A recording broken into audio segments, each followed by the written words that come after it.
Você está ouvindo a mais um capítulo de uma das obras de Ellen Goldwhite. Para que você receba diariamente um novo capítulo, inscreva-se no canal, dê seu like e deixe seu comentário. Se estiver gostando, compartilhe em seus grupos de WhatsApp. Gratidão. Mensagens Escolhidas, volume 2, capítulo 53.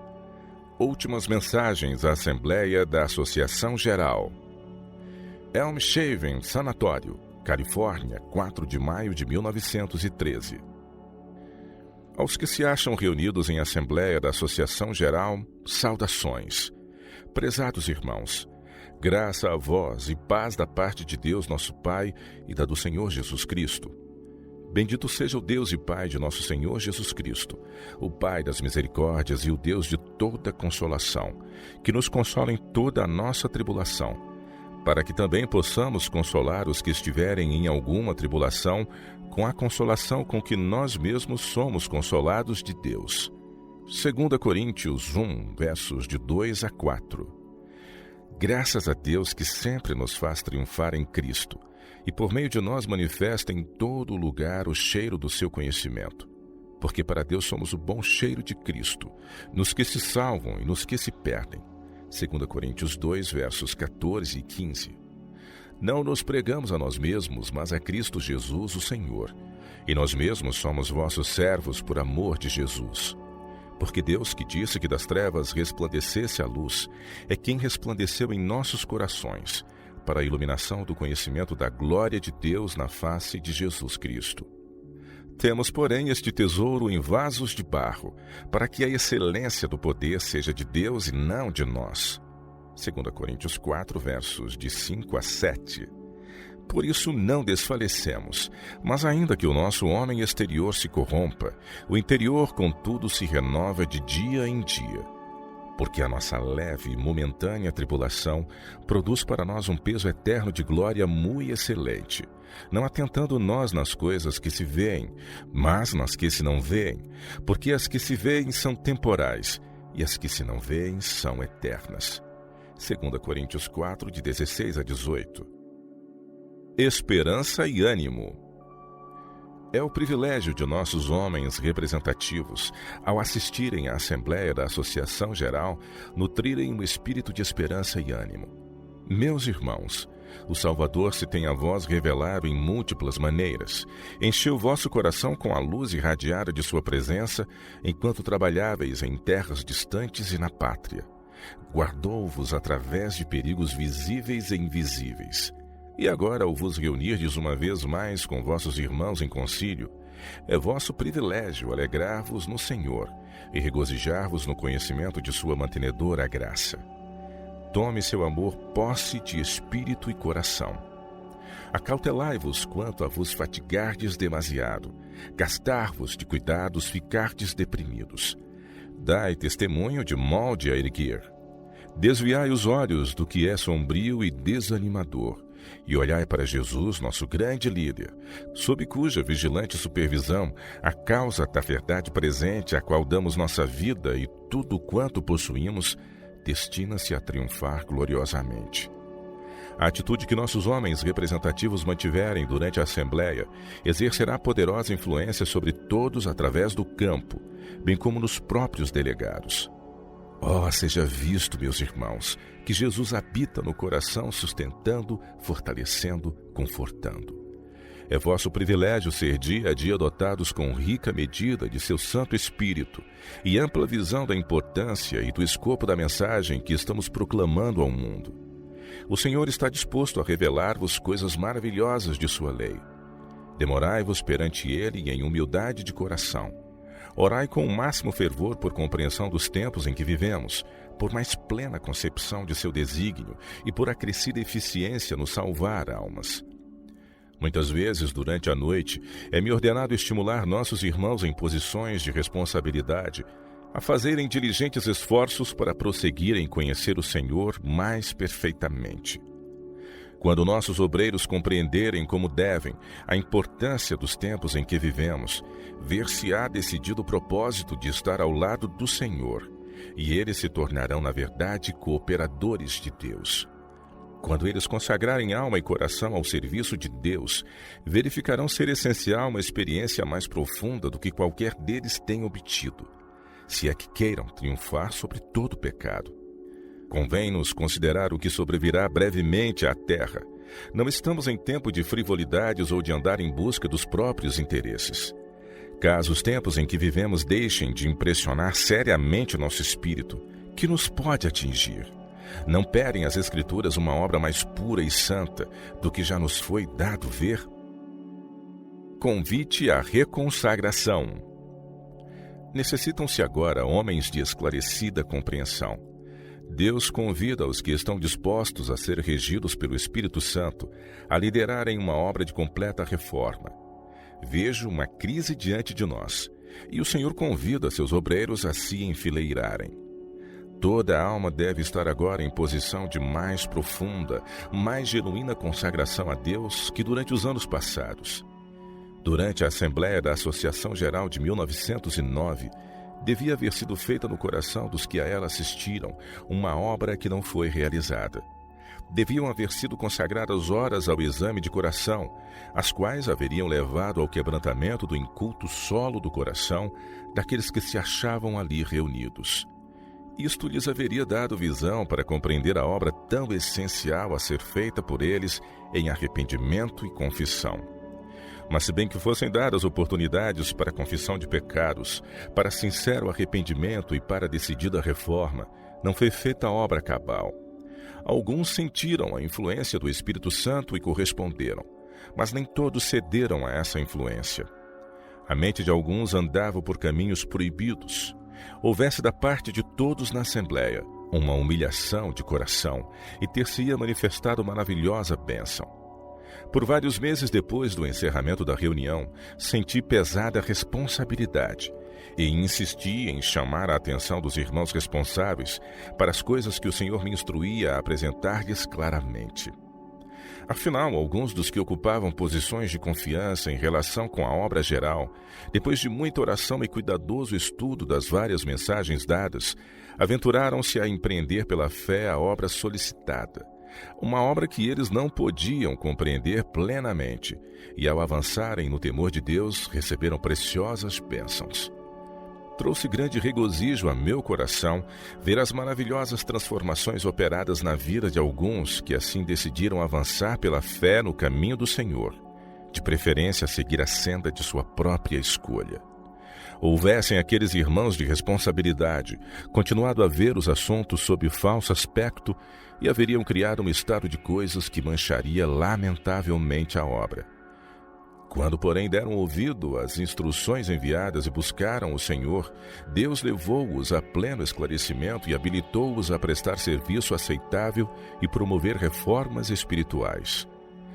Quando o Senhor põe a mão para preparar o caminho diante de seus ministros, é dever deles seguir aonde ele os dirija.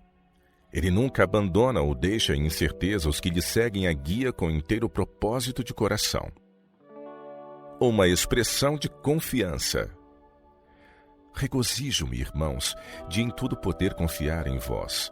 2 Coríntios 7,16. E ao passo que experimento ainda a mais profunda ansiedade quanto à atitude que alguns estão assumindo para com importantes medidas relacionadas com o desenvolvimento da causa de Deus na terra, tenho todavia vigorosa fé nos obreiros através do campo, e creio que à medida que eles se reunirem e humilharem perante o Senhor e se consagrarem novamente a seu serviço, serão habilitados a fazer sua vontade. Alguns há que nem mesmo agora veem os assuntos em seu justo aspecto, mas esses podem aprender a ver em harmonia com seus coobreiros e evitar cometer erros sérios, mediante o buscarem diligentemente o Senhor neste tempo e submeterem sua vontade inteiramente à vontade de Deus. Tenho sido profundamente impressionada por cenas recentemente passadas diante de mim durante a noite.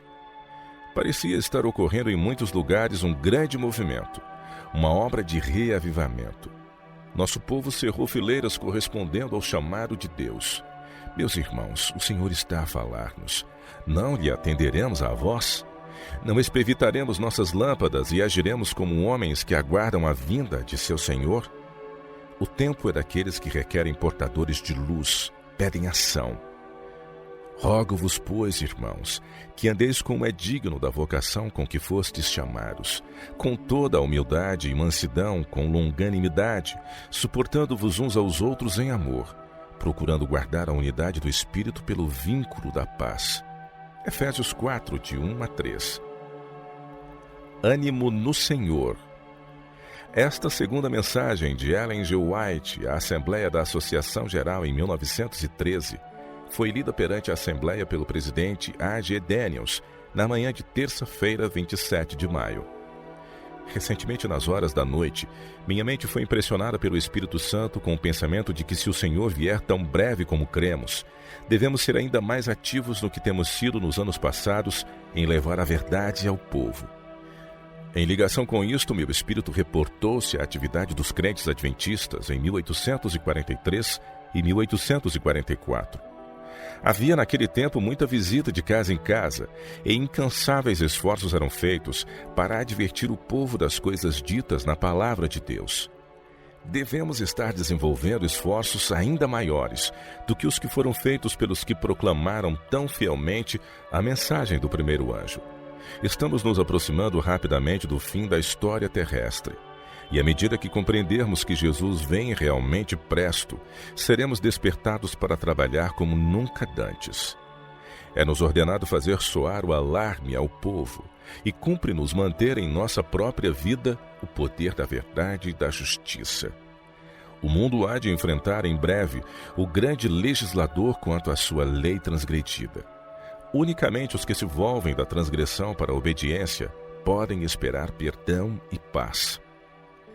Devemos erguer a bandeira na qual se acha inscrito os mandamentos de Deus e a fé de Jesus. Apocalipse 14, verso 12. A obediência à lei de Deus é a grande questão. Não a percamos de vista. Precisamos esforçar-nos para despertar os membros da igreja e os que não professam coisa alguma, a verem os reclamos da lei do céu e lhes obedecerem. Devemos engrandecer essa lei e torná-la honrosa. Cristo nos comissionou a semear as sementes da verdade e insistir com o nosso povo quanto à importância da obra a ser feita pelos que vivem entre as cenas finais deste mundo.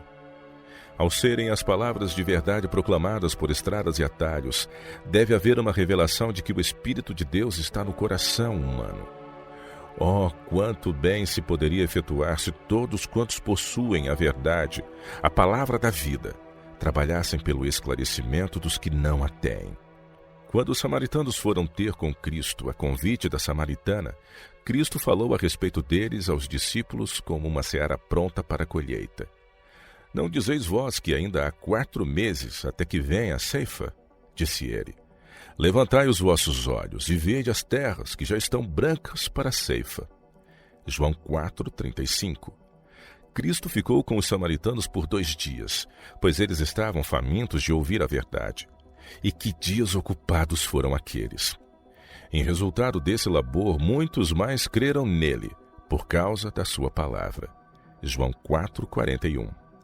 E eis seu testemunho, porque nós mesmos o temos ouvido e sabemos que este é verdadeiramente o Cristo, o Salvador do mundo.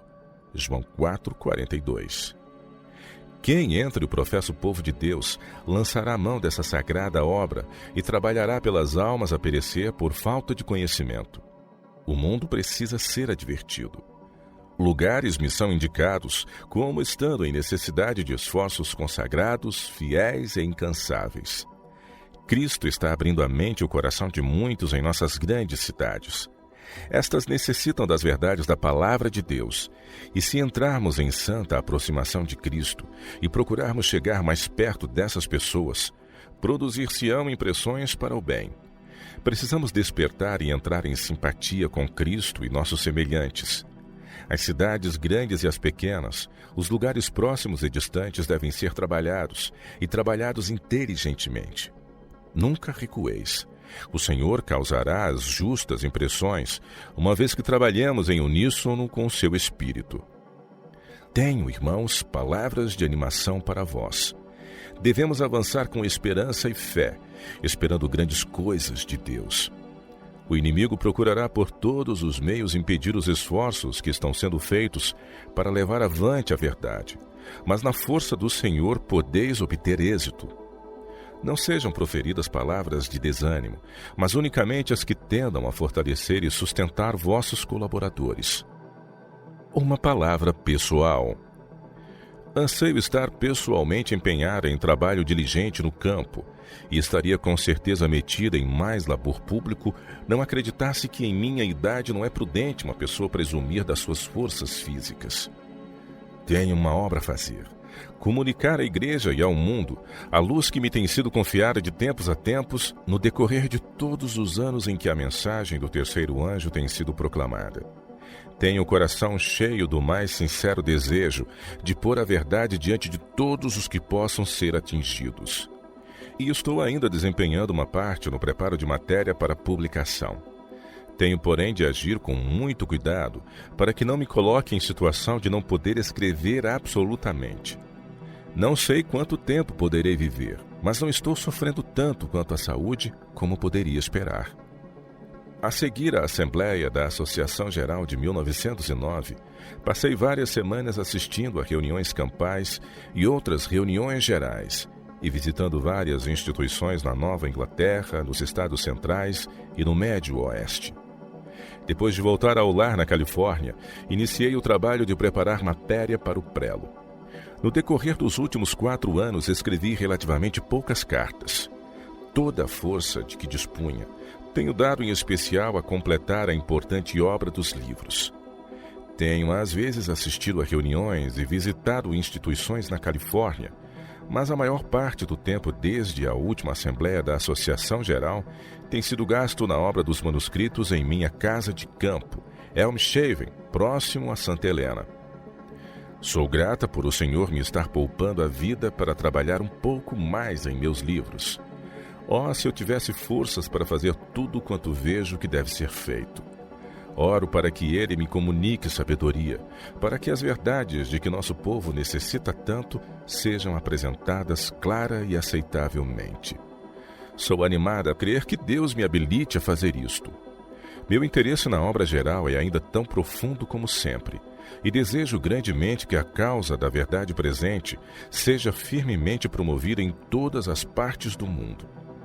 Acho, porém, aconselhável não tentar muito trabalho público enquanto a obra dos livros exige minha supervisão.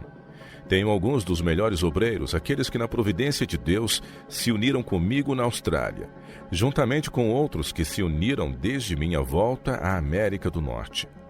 Dou graças ao Senhor por esses auxiliares. Estamos todos muito atarefados, fazendo o máximo para preparar matéria para publicação. Quero que a luz da verdade vá a todo lugar, de modo a esclarecer os que agora ignoram as razões de nossa fé. Dias há em que meus olhos me perturbam e sofro considerável dor neles. Dou graças ao Senhor, porém, por me conservar a vista. Não seria estranho se em minha idade eu não os pudesse absolutamente usar. Sou mais reconhecido do que me é possível exprimir pelo reerguimento do Espírito do Senhor, pelo conforto e a graça que Ele me continua a dar, e porque Ele me concede forças e oportunidade para comunicar ânimo e auxílio a seu povo. Enquanto o Senhor me poupar a vida, serei fiel e leal a Ele, buscando fazer sua vontade e glorificar seu nome. Oxalá o Senhor me acrescente a fé, para que eu prossiga em conhecê-lo e fazer a sua vontade mais perfeitamente.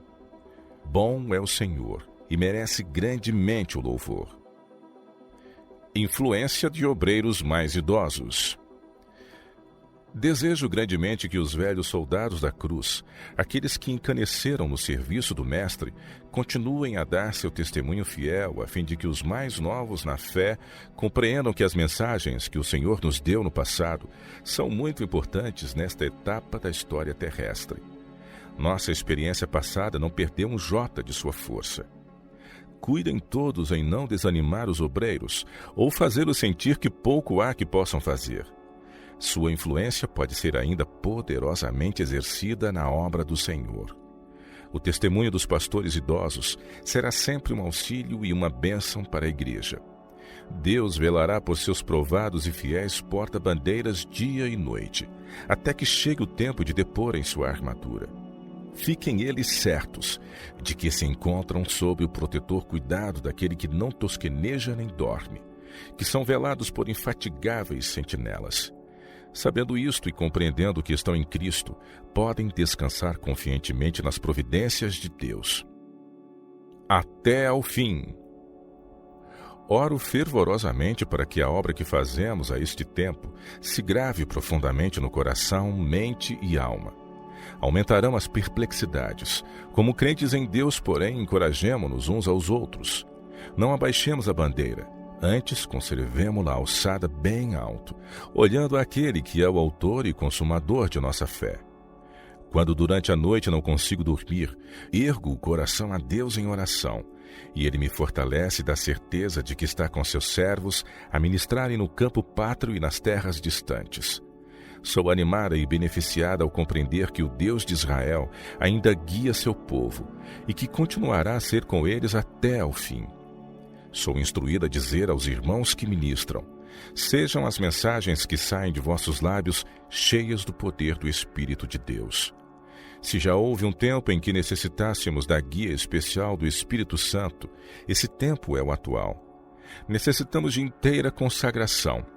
É mais que tempo de darmos ao mundo uma demonstração do poder de Deus em nossa própria vida e em nosso ministério.